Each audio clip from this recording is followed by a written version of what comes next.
નમસ્કાર મિત્રો, અમારા નવા વિડીયોમાં આપનું હાર્દિક સ્વાગત છે। આજે આપણે વાત કરીશું ગોમતી ડોશીની સત્ય ઘટના। ભગવાન જડે તો વાવડ દેજો, ગોમતી ડોશીની આ સત્ય ઘટના છે। અગરિયા સોસાયટીના કમ્પાઉન્ડરમાં નિરાધાર વૃદ્ધોને જીવન જરૂરી ચીજવસ્તુઓની કીટ વિતરણનું કામ પૂરું કરીને દાતાઓ નીકળી છૂટ્યા ને અડધો કલાક વીતી ગયો હતો। એ સોસાયટીના મેદાન વચ્ચે આવેલા લીમડાના ઝાડ નીચે કીટ લઈને એક વૃદ્ધાને બેઠેલા જોયા। બપોરનો વખત હતો અને ઉનાળો તેની ચરમસીમાએ હતો, એટલે જુવાન જણ પણ બે ડગલા માંડવા માટે પાછી પાની કરે તેવા તીખા તાપમાં વૃદ્ધ માવતર પોતાનો પંડનો ભાર ન ઉચકી શકે ત્યાં માથે કીટનો વજન ઉપાડીને વિસામો ખાધા વગર ઘર સુધી પહોંચી ન શકે એ સ્વાભાવિક હતું। અમે એ વૃદ્ધ માજી પાસે ગયા। તેમણે કરચલીવાળા ચહેરા ઉપર ચશ્મા પહેર્યા હતા અને એ ચશ્માનો એક દાંડલો તૂટી ગયો હતો, એટલે ત્યાં દોરી બાંધી હતી અને એ ગોળાકાર દોરી માજીના કાન ઉપર થઈને ચશ્માની ફ્રેમ સુધી જતી હતી। માજી, ભાર લાગ્યો? કીટ ઉપાડવામાં મદદ કરી શકું? તેવા સહજ ભાવ સાથે એ માજીને પૂછ્યું। માજી એકધારું અમારી સામું તાકી રહ્યા। ભિયા, વેઠાય નહીં, તેવો ભાર લાગે છે।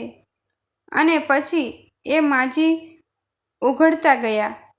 એ કહેતા હતા કે આ જગ્યાએ મોટો મેળો ભરાતો હતો। મીઠું પકવતા અગરિયાઓનો વર્ષે હિસાબ થાય અને પૈસાનું ચૂકવણું થાય તેને ચુકાવો કહેતા, અને અહીંયા સહુનો ચુકાવો થતો હતો। એ ચૂકવણાના દિવસો આ અઠવાડિયાનો મેળો ભરાતો હતો। સહુએ મેળાને ચૂકવવાનો મેળો કહેતા। એ વખતે આઝાદી મળી નહોતી, ગોરા હાકેમોનું રાજ હતું, તેને અમે સહુ કંપની સરકાર કહેતા। એ કંપની સરકાર સારું, અહીંયા 900 પરિવાર મીઠું પકવતા। એ મેળામાં જાદુગરથી લઈ સરકારના તંબુ તણાતા, હાથી દાંતની છુડલીથી લઈ ઢાકાથી મલમલ લઈને વેપારી હતા। હૈયું દળાય એવી ભીડ રહેતી। એ દિવસે હું પણ પરણીને નવી આવી હતી। હું અને મારો ધણી કરશન અહીંયા ચુકાવો લેવા આવ્યા હતા। અમે મીઠું પકવતા હતા। તાસલીઓ ભરીને રાણીચાપ રૂપિયાનો ચુકાવો વધતો હતો। લુગડાની ફાટ ભરાતી એટલા રૂપિયા વધતા હતા મીઠું પકવ્યા પછી। મારા માથા ઉપર પણ રાણીચાપ રૂપિયાનું નાનું પોટલું હતું।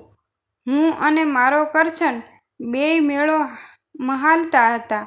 એ મેળામાં મેં છૂંદણા છૂંદાવ્યા હતા। એ માજી અમને હાથ લંબાવીને ત્રોફાવેલા છૂંદણા બતાવે છે। હાથની કૃશકાય છામડી નીચે ઝાંખા થયેલા છૂંદણા દેખાય છે। માજી થોડું બોલતા અટકી જાય છે, એક નજર દૂર સુધી નાખે છે અને હાથ લંબાવીને કહે છે, પણ એ છૂંદણાવાળો બેઠો હતો। એક દિવસ અમારે ઈ માંદા પડ્યા અને જીવ ગયો ત્યાં સુધી બેઠા ન થયા। એક દીકરો હતો, જુવાન જોધ, એ મુદતિયા તાવમાં ગયો એના બાપની વાહે। થોડી ઘણી બચત હતી તેય ખૂટી રહી ગઈ। ભિયા, ડબલામાં દાણા હોય તોય ભૂખ લાગે છે। એ માજીએ કહ્યું, દાણા ન હોય તો શું કરો? આડોશી પાડોશી સારા છે, તે ફળારમાંથી બટકું આપી જાણે એવા, એટલે વાંધો નથી આવતો। કોઈએ કીધું કે અહીંયા નિરાધારને દાણા આપે છે, એટલે હું અહીંયા આવી। ક્યારેય મફતનું ખાધું નથી, એટલે મને આ દાણાનો ભાર લાગ્યો અને નીચે બેસી ગઈ। જે જગ્યાએ માથે રાણીછાપ રૂપિયાના પોટલા ઉપાડીને ફર્યા, એ જગ્યાએ આજે ધર્માદાના દાણા સાથે ઉપાડવા પડે એ વેઠાતું નથી।